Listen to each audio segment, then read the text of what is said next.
from 2023, 2024 onward, the incremental power demand in China is likely to be satisfied by the growth in solar and maybe hopefully even wind.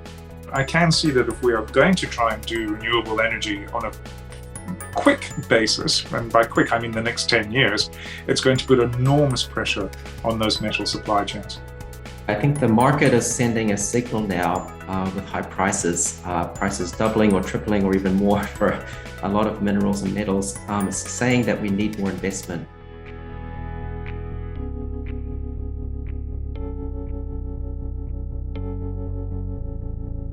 To welcome everyone today, we have Yan Chen, Head of Materials Research at CICC. We have Clyde Russell, Asia Commodities and Energy columnist at Thomson Reuters, and Alex Whitworth, Head of Asia Pacific Power and Renewables at Research at Mackenzie. So thanks everyone for joining us here today.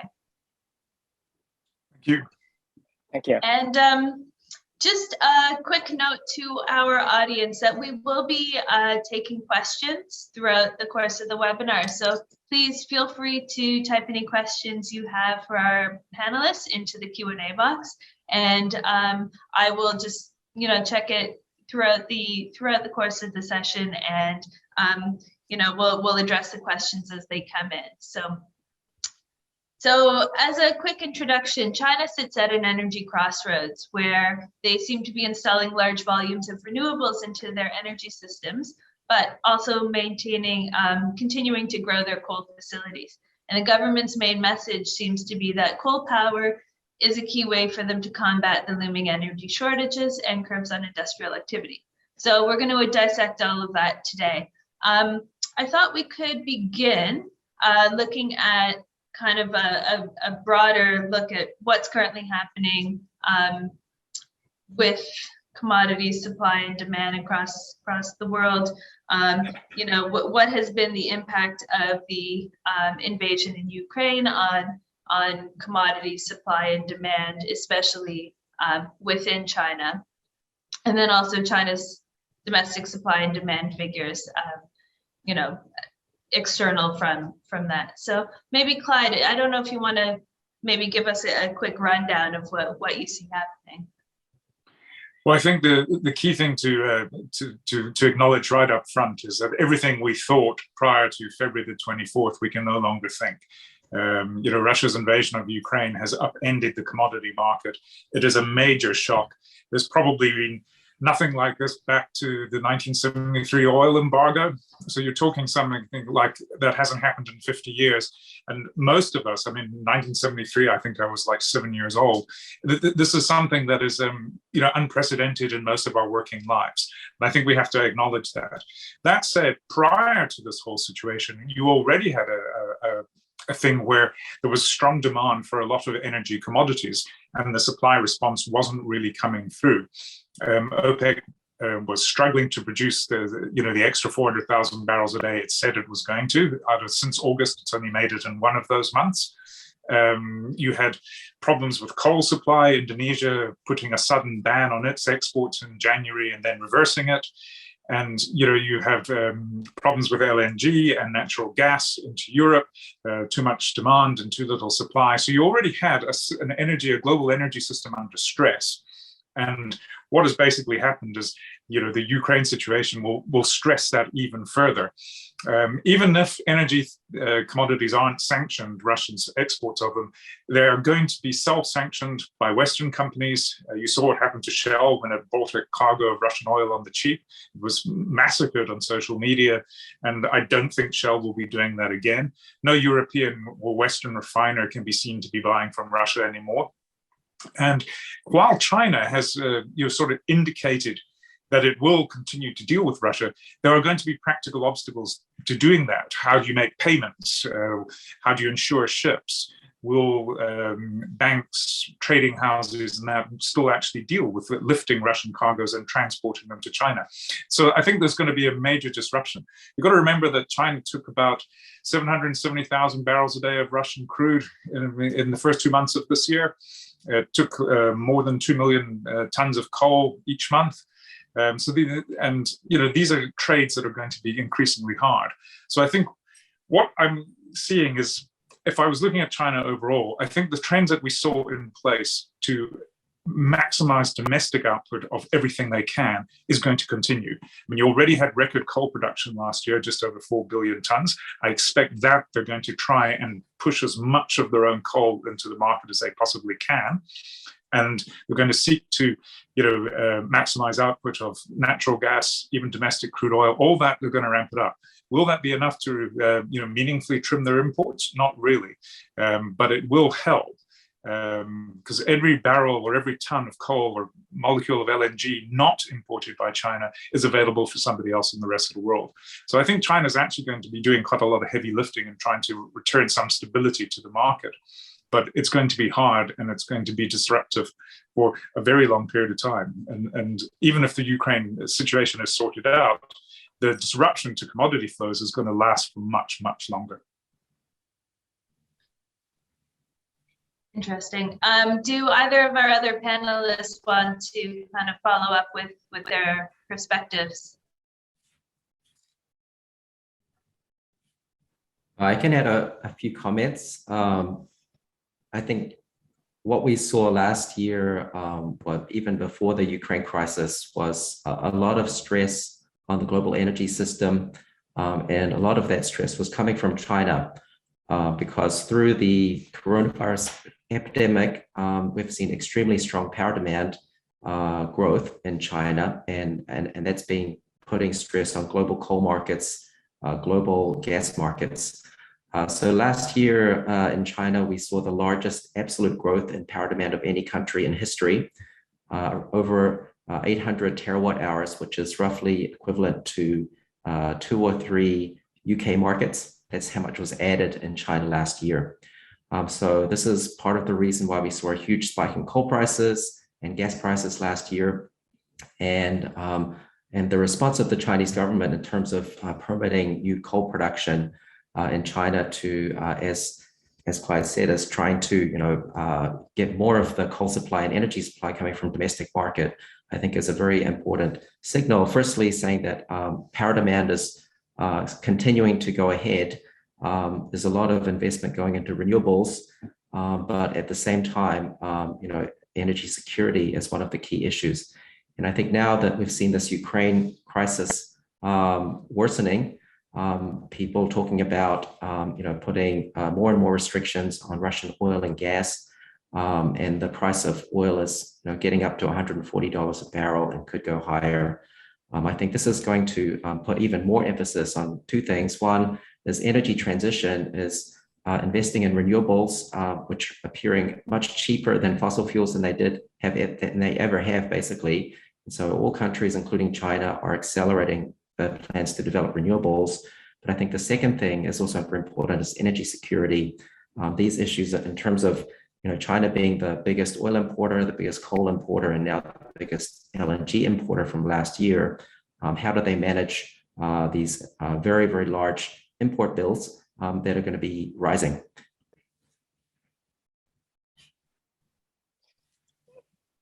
Amy, maybe I can also add my perspective on the coal space in China as well.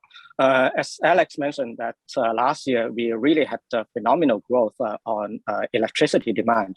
And a very important reason behind that was because of very strong growth on the export sector. Last year, China's export was growing nearly at 30% year on year. And although the export sector itself is not energy intensive, but it does pull up very high growth on the commodity demand. So the commodity production itself is energy intensive. So that's why we are seeing a very rapid growth on electricity demand last year. The total electricity demand growth was more than 8% year on year, and that's something that we have not seen since 2011. And on the back of that, our production growth can only manage to grow by about 4.6%. As Clyde mentioned, we produced around 4.1 billion tons of coal last year, and that's also the first year, the top year in China's history. So I guess the part of the problem that we are facing was that CapEx peaked in 2013 and after that, coal prices were not doing well. So the coal companies were not putting in too much capex, and it kept declining for about 5 years until it bottomed in 2018. And then capex for the industry started to rebound since 2019 for 3 years. But much of the rebound in capex, I must say, was basically just compensating for the shortage of maintenance work that they were short of in the previous years. So it wasn't that much capex that was put into expansion.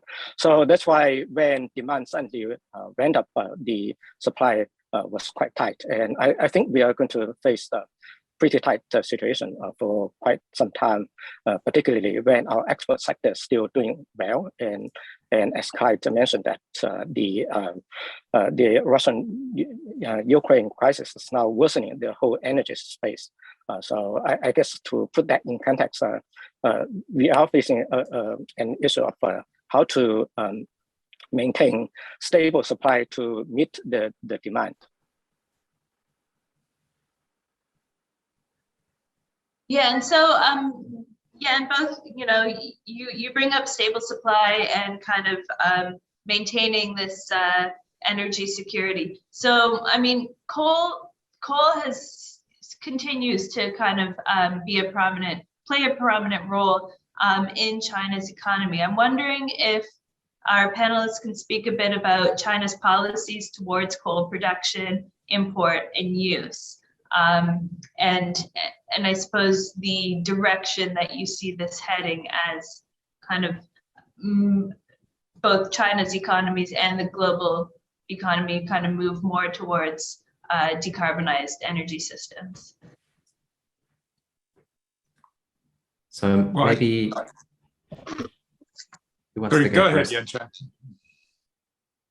Yeah. Okay, first, so yeah. maybe I'll just pick up. I think for coal production in China, there were periods where we had oversupply. So to the extent that we actually had to do a supply side reform back in 2016 to shut down some of the smaller mines and unsafe mines in the past. So we have been doing that for a couple of years. So from 2016 to 2020, those were the period of consolidation period for China's coal industry. But the situation in last year changed a lot. So right now, I would say the government's stance towards production is that they want to encourage more supply from the domestic market, but it's going to take quite some time. Towards the end of last year, the government has already done a couple of things. Number one is they increased the capacity permit to a few existing players who had the spare capacity to produce more. And number two is they also encourage the mines under construction to speed up the construction process. And for some mines that have been completed, they were also been able to get production permit pretty quickly. So these are a few things that the government had been doing to encourage more production from the domestic mines. On import, last year our import was at around 320 million tons, and that's up from about a little bit more than 300 million tons the year before. So we do need to have the import to compensate for the domestic production shortfall. In terms of the use of coal going forward, China's got the zero carbon target by 2060. And by 2030, we are going to achieve the coal peak. So after that, carbon peak. So after that, carbon would have to decline gradually. So right now, the government's stance towards the use of coal is that in the 14th five-year plan, or from 2021 to 2025, coal demand could still grow, but any coal demand growth would have to be monitored very, very closely. And then after 2025, the following 5 years, coal demand would have to decline gradually. But the government doesn't put in a mandate yet how much coal consumption should decline each year. I think we've got to also sort of separate out the short-term pressures, which is we need more energy right now and in the next 6 months, from the sort of longer-term pressures of we need to decarbonize. It's very hard to build major electricity generating capacity quickly. I mean, nuclear power stations take a long time to come up. I mean, I know China's got plans, I think, for 46 that are currently under construction or close to starting construction. That's a lot of nuclear power, and that will certainly help drive a move away from coal. But that takes time. The only renewable energy that can be deployed relatively quickly, it's only renewable energy that can be deployed relatively quickly. And even then, it's hard to put in meaningfully large amounts in a short space of time. So in the meantime, I think, we are going to see as much coal being mined domestically as they possibly can. I think the problem is the import market can't really supply any more than it currently is. If China said, "Well, we want to buy another 50 million tons from the seaborne market," where are they going to get it from? There just isn't that sort of capacity available, and it doesn't really matter what price you're willing to pay. There's just not the ability to buy it. The exporters don't have that sort of capacity. I think you will find that there might be extra coal available on the seaborne market if countries that are more price sensitive, like India and Pakistan and Bangladesh, stop buying. But at the moment, you're going to see quite a lot of competition for those seaborne cargoes. And, in the short term, it's going to get worse because, most of Australia's east coast, where all the coal ports are, is being flooded by very heavy rains. So, the market in the seaborne world is just going to get tighter and tighter and tighter for the next, few months. Over time, that might change. But, at the moment, the short-term pressure is very much for higher prices, internationally, and therefore there's massive pressure on the Chinese domestic market to produce as much coal as it possibly can. Yeah, so I see a lot of uncertainty in the future of the energy and coal demand in China, mainly because I look at the power market, and I think observers of China's power market have consistently failed to predict the level of power demand growth that we've seen. And every year, analysts are saying that, it's going to slow down. China's power demand is going to kind of drop to 2 or 3%, but it hasn't happened. And as I said, last year is a record. What we've seen since the financial crisis is that the US power market, the European power markets have basically stood still. They haven't seen any growth. At that time, China was smaller than either of those markets. And that, 15 years or so since the financial crisis, China's power demand has grown 150%. It's now bigger than Europe and the US combined. So that's a pretty amazing statistic. But the big question is, especially for coal demand, is what's going to happen in the future. I think most people believe that power demand is going to slow down. There's enough wind, solar, hydro, nuclear being built to manage about 3% of power demand growth in China. But anything above 3%, like we saw 10% last year, a lot of that is going to come from coal and also some from gas. So I think that's the big question. The reason I think a lot of people in China are confident that the coal demand can peak and come down and carbon emissions can peak well before 2030, which is the target, is because people expect power demand will be dropping to 3 or 4% or even lower after 2025, which I think is still the base case scenario. But there is a question mark, because if that doesn't happen, we still may be living in this world we are today, where China has to invest in everything, from coal power, gas power, wind, solar, offshore, and hydro as well. It's the biggest investor in the world in almost every kind of power technology, but still not enough. So we'll have to wait and see, and hopefully power demand slows down a bit. But what we've seen in the industrial manufacturing side is just incredible growth so far. We had a question come in from the audience in advance, asking, we see the world moving towards a zero carbon model. And while countries such as China continue to use coal, is there a way to make it cleaner, or a cleaner fuel source? Well, yes, there are ways. But none of them are really practical. That's the main problem. I think, people have been talking about the carbon capture and storage genie for a long time. And while that technology is developable, and if you put a lot of money into it, you could probably develop it at scale. It just makes coal generation, one, less efficient. You lose some of your capacity, and two, you have to have a place where you're going to put the carbon that you're generating. So, from my mind, carbon capture and storage really only works well in the upstream area, particularly in oil and gas, where you can pump the carbon that you emit back into the wells you're just depleting. But for coal, where are you going to actually? You've got to then build an enormous transport system, and to take it to places where you can inject it back into the earth. So I don't think you can actually make coal any cleaner. Yes, there are incremental things you can do. You can only have ultra supercritical coal boilers and things like that. But at the end of the day, that's not really going to cut it, and it's certainly not going to get you anywhere near to net zero. So no, I don't think. I think that the opportunity for coal to really develop carbon capture and storage, that boat sailed a little while ago.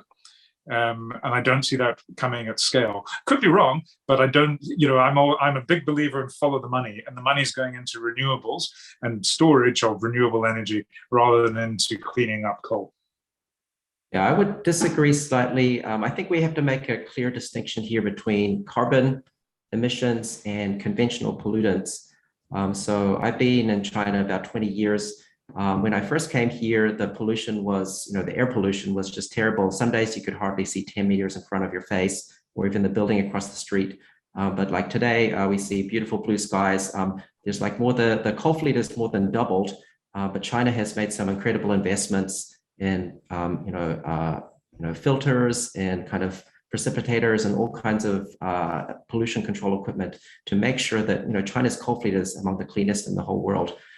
So although, there's also a lot of effort to shut down the smaller and more polluting, less efficient coal plants. But at the end of the day, China has a huge coal fleet providing over 60% of power. But we also have to remember that in terms of China's coal demand, almost half is coming from outside the power sector. And I think in the last 2 to 3 years, we've seen the government putting more and more emphasis on coal for heating, coal for industrial, trying to shut down a lot of the smaller boilers, a lot of the residential use, because that's where a lot of the air pollution is coming from. Okay, but going back to the carbon emissions, I completely agree with Clyde. CCS is very expensive, more than double the price. But I think in addition to that, the technical challenges for a power plant to do CCS in terms of where do you put 4 or 5 million tons of or more of carbon dioxide every year, where can you store it in a safe place that won't come out again and transport it to a place where it's not going to cause any problems? Those kind of problems are very, very far from being solved at the moment. A lot of people talk about them, but we don't see a lot of action. And so I think in terms of low carbon coal, that's a very big challenge. And I think there's kind of a debate going on now is should countries move that have a heavy reliance on coal, should they move to gas as a transition fuel? Or I get the feeling in China that actually China's trying to move straight from coal with some gas, but straight to renewables and really trying to go that route without having too heavy reliance on gas. Gas is only about 4% of the power mix. And so there's a bit of a debate over the best way to get from a huge coal fleet to a cleaner and lower carbon future. Yeah, I just want to echo Alex by saying that over the past decade, also the China's coal-fired plants really have put in a lot of scrubbers to get rid of pollutants like the sulfides and the nitrogen content. So the air has been a lot cleaner over the past decade also. But the issue with the carbon, I must say, is probably more stubborn than people think. And if you look at the data back in 2017, and that's the last time that we have a breakdown by different fuel source, coal accounted for around 68% of the total carbon produced in China. So clearly, I just cannot imagine that we can completely eliminate such large amount of carbon by just putting in progressive technology. You really need to have CCS to kick in. The issue is that a lot of the CCS technology right now is still at the early days. It's quite difficult to say when we are going to see a commercialized version of that technology to be available. And right now, the coal companies and other large carbon producers like the steel, cement industries are working together to on those technologies. But there is nothing that's quite concrete for the moment that we have seen. So just shifting away from coal a little bit, some of you have brought up the idea of nuclear as kind of a cleaner alternative energy source. So, what role do you see for nuclear's generation and use in China as we move forward? I would say nuclear is, China's now the largest, investor and planner and builder of nuclear plants in the world. It's quite amazing what China's done over the last 20 years in terms of localizing nuclear technology. Basically, every possible nuclear company or technology, whether from France or Russia or US or other countries, China has, developed partnerships, have built the plants in China, and has assessed all of the different technologies and now has come up with, different designs, the localized designs, the third generation, very safe after what happened in Fukushima. And they're building them for a cost that's about half of what it costs to build a nuclear plant in the US or in France or other countries. So I think that's an amazing feat. And I think, our company does a lot of kind of assessments of technology forecasts and the costs. Nuclear is about the same cost per kilowatt hour as coal power in China. And so obviously from an economics point of view, it makes a lot of sense in China. So I'm not saying for other countries where the costs are much higher, it doesn't necessarily make a lot of sense. Although, from a low carbon perspective, it does make sense. But in China, definitely the technology is being built at a reasonable cost.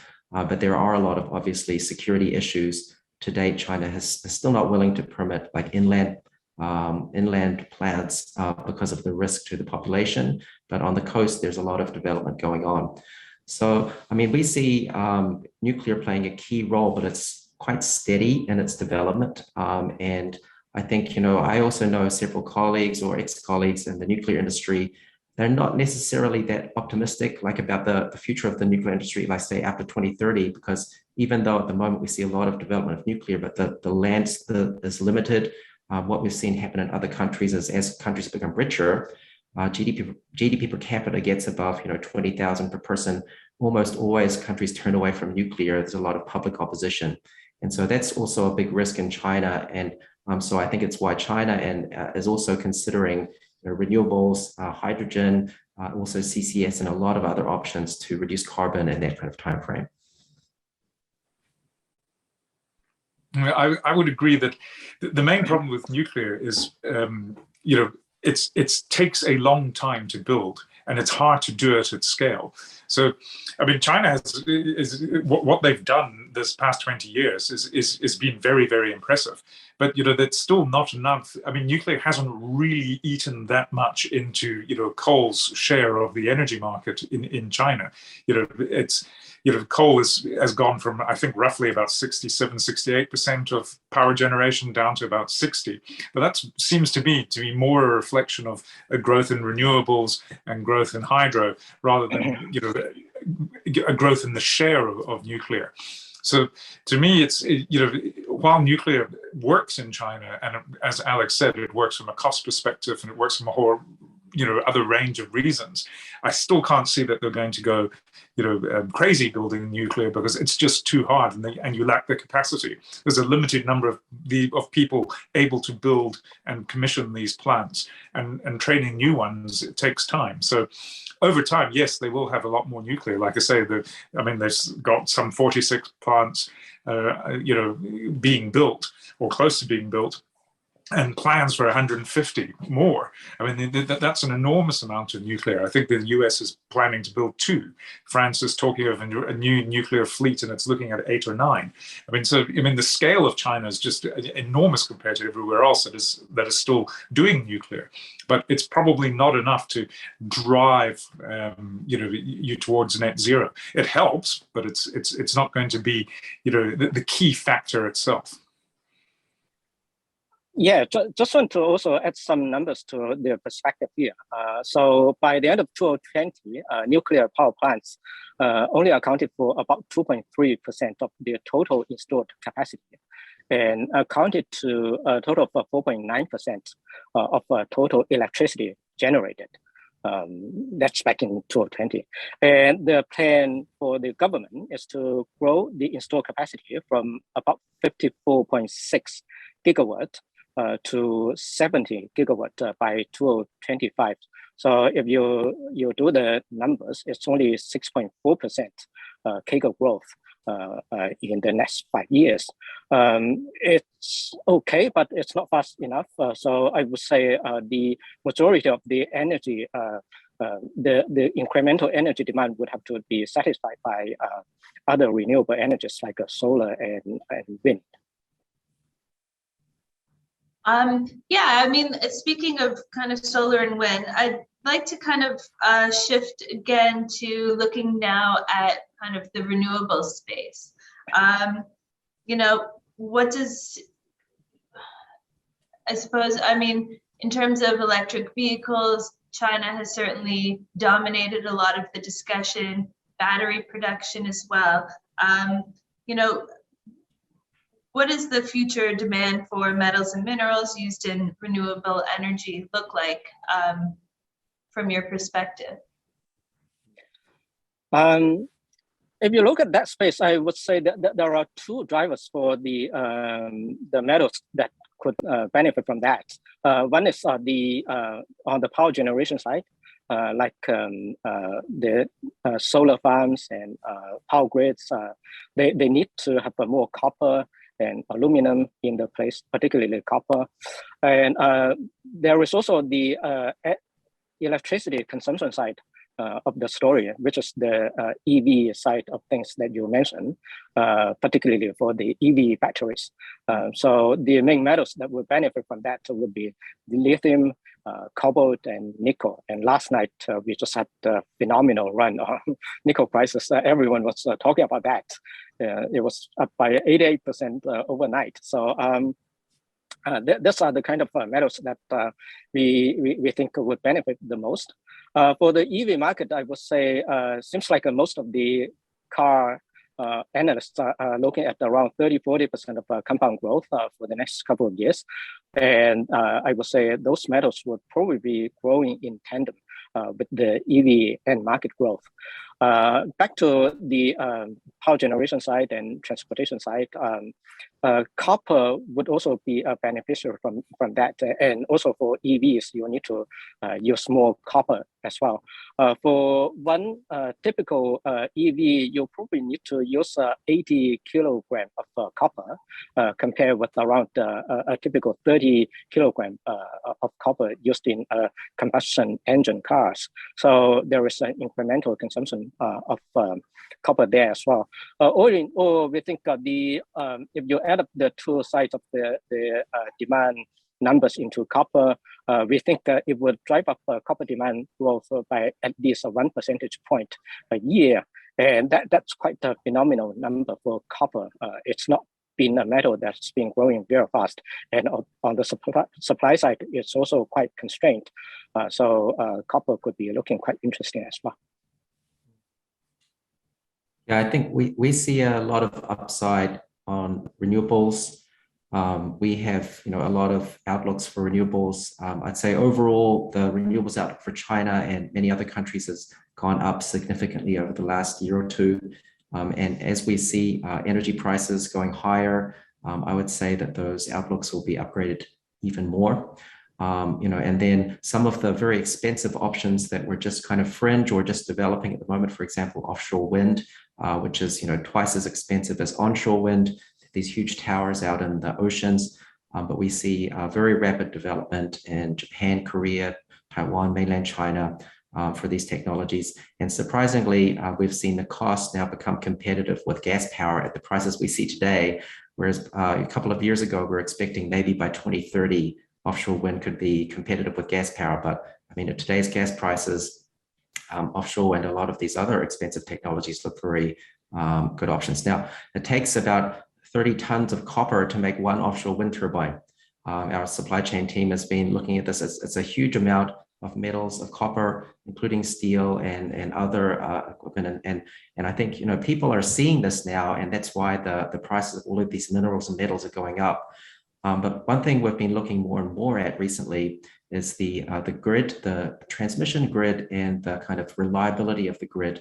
I think the investments needed in the grid are now being hugely underestimated, including the metals demand. For example, we see the amount of solar and wind we see going into the grid last year in China. The renewables have already reached about 45% of the peak load of China coming from intermittent wind and solar power. But the amount of storage, including battery storage, including pumped hydro storage, is only 3%. And then the investments we see going forward the next 5 years, we see huge investment going into wind and solar, but relatively small investment going into battery storage, although everyone's talking about it.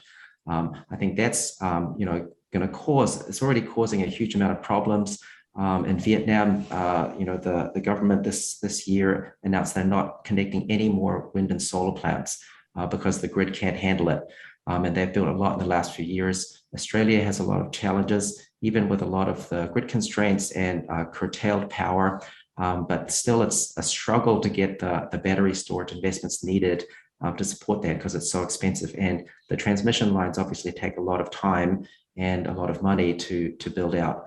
So I think that's an area that in the next few years, we probably will be seeing a lot of upside in terms of metals demand and also the kind of challenges facing renewables. And that's going to be accelerated with the kind of energy crisis and the Ukraine conflict. Indeed, every time I sort of look at this, energy transition, you come back to one thing, and that there's just not enough money going into getting more metals out of the ground. The big one is copper. Copper is needed in virtually everything. And there's just not enough investment going into finding and developing new copper deposits. And there are now starting to be a lot of question marks over existing large copper deposits. Chile has elected a new government that is making noises about nationalization of globally owned copper mines in that country. They're, of course, the world's top producer. And even if they're not doing nationalization, they're certainly looking at extracting more money from the companies that operate there. That is problematic in the sense that it might limit investment, it might limit Chile's production. You have a similar sort of situation in Peru, also a major copper producer. And, there are all sorts of problems in just finding new copper mines to develop. I mean, if you went to Rio Tinto and could talk off the record to their bosses, I'm sure they would tell you that their experiences in Mongolia were not exactly ones that they'd wish to repeat. So, building a new copper mine is difficult and expensive, and they tend to be in places where it's actually hard to do business. And the same is basically true for a lot of the other metals as well, lithium, cobalt, nickel. So I see, if we are actually going to seriously try and transition away from coal at a fairly rapid clip, there's just not enough metal there to do it. And of course, right now, renewables are cost competitive, mainly because fossil fuels have become very expensive all of a sudden, and it may actually remain that way because of Ukraine, what's going on in Ukraine. But as metal prices rise, that will again undercut the competitiveness of renewables. And you might end up getting back to a situation where coal power actually is cheap again on a relative basis. So it's very hard to say anything's set in stone, but I can see that if we are going to try and do renewable energy on a quick basis, and by quick I mean the next 10 years, it's going to put enormous pressure on those metal supply chains. I guess the question really is, I suppose we don't know where the metals are going to come from, where the investment to explore for more metals will come from. Are there government-led initiatives on this front for more exploration? Countries do things in different ways. So, countries like China will have a much stronger involvement of the government sector in trying to source new materials. Western companies are quite good at doing these sort of things themselves. BHP, Rio, Vale, they've all, vast experience in developing new projects. But the point is that the scale is hard to imagine. And I also think you need to actually sort of start to come up with a whole global response and think about things differently. There has to be a much more recycling of used materials. That's going to have to come into place. You're going to have to do things like link all your electric car batteries to the grid so that they can be pulled down at night when the car's not being driven, but it might have charge in the battery. I mean, a car battery tends to be much bigger in a storage than your things like Tesla Powerwalls, your home storage systems. So, that sort of technology has to be developed at pace as well. So it's going to need a response across a whole range of things, and doing that coordinating and having things built at the same time and, getting it all integrated, that's where the real challenge is. And that's, I think, where, governments can certainly help. And I think there are governments that are taking the right steps, and then there are ones that are failing miserably. My own country, Australia, is just not up with this. Yes, they've done fairly well at integrating large numbers of renewables into the grid, but they're not actually taking, the next steps that are going to be needed if we are actually going to close all our coal-fired power plants in the next 10 to 15 years. Yeah, I think the market is sending a signal now with high prices doubling or tripling or even more for a lot of minerals and metals. It's saying that we need more investment, but the question is, it's not the price for a few months or a year's high prices is not enough necessarily to make decision makers or allow decision makers to make the decision to invest. I think, first of all, there's a lot of opposition on the ESG side. It's very difficult for companies to justify big investments in, for example, in developing countries. And then also there's a question about how long will these kind of high prices last for?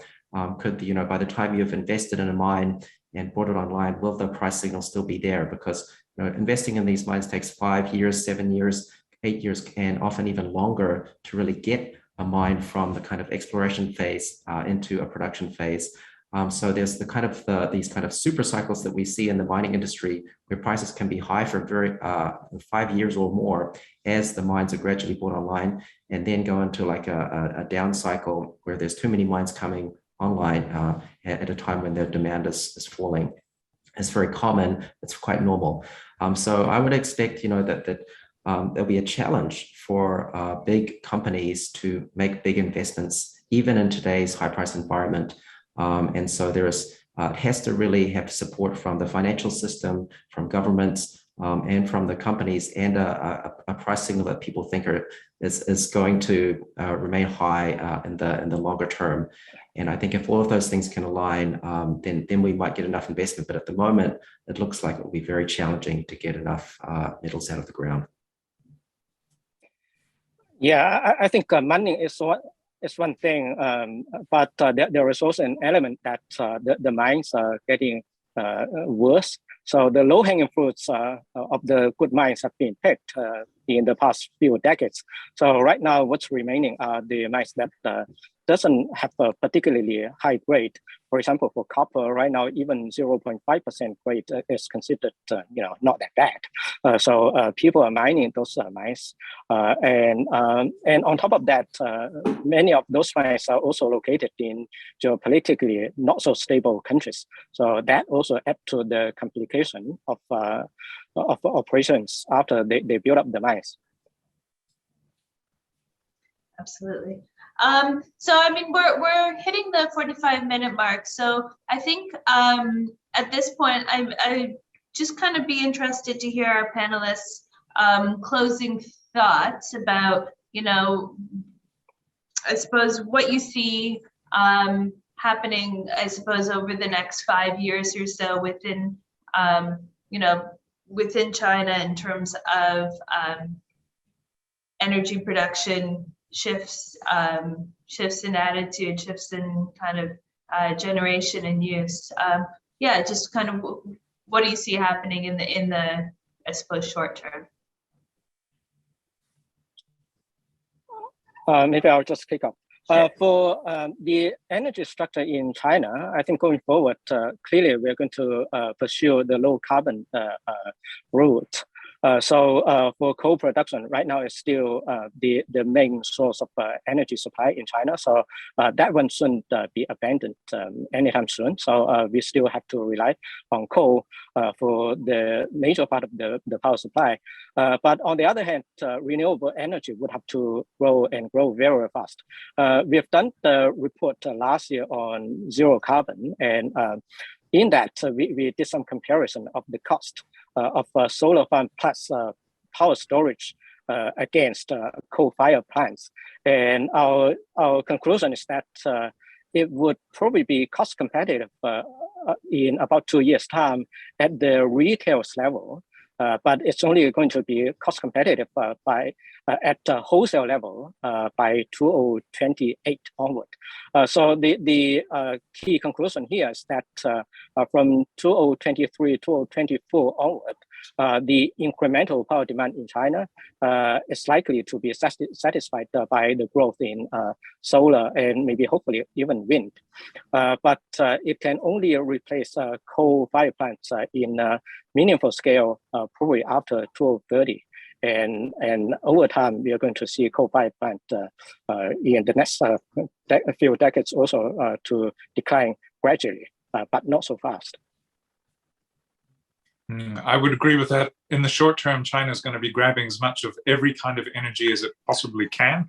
And that means coal, it means LNG, it means pipeline gas, and renewables. It's going to try and get as much as it possibly can to meet, you know, what is fairly strong demand. Over time, renewables will take a greater share. But, you know, as Yanchan said, it's going to take more time, and probably more time than people actually anticipate. From my side, I mean, I would like to emphasize just the feeling that all the opportunities that we see in the renewables and energy transition space at the moment for young people getting into the space. There's just so many new technologies, so much development, you know, and a lot of kind of energy. And I think we see that more than anywhere else in China. China has done a huge amount of work in terms of lowering the cost of renewables. We saw the energy transition take off since around 2018, which is, I think, mainly because that's when solar power in many countries became cheaper than gas power. And we're seeing that accelerate more. The next 10 years, there's a lot of uncertainty because of fossil fuel prices, because of supply chain challenges. The cost of solar panels is going up, batteries is going up. There are a lot of challenges, and there's not enough policy. The policies are not mature enough to support renewables and also kind of storage and reliability investments needed. But we expect, you know, governments and companies to work through that, new technologies to be developed, and the kind of heading around 2030, where we see renewables technologies really coming into their own. It's going to be, you know, very interesting to see, and I'm very glad to be able to see that from China here as kind of at the heart of a lot of the energy transition stuff that's going on. Yeah, absolutely. Certainly a lot to kind of look forward to, but also just kind of keeping an eye on that, I suppose, critical supply issue and making sure that the supply for these kind of key metals that will grow the renewable industry are there. So that brings us to the end of the webinar. I'd like to thank Yan, Alex, and Clyde for all taking part today. We will have the replay link available in the next few days, which we'll send out to everyone. So in case you want to have another listen, And we look forward to seeing you at a live event in the near future. We are planning for a Sydney October event. So, you know, with things slowly opening up, we look forward to seeing everyone again at a live event soon. So thank you everyone today. Thank you. Thank you, Amy. Thank you, guys. Speak to you all soon.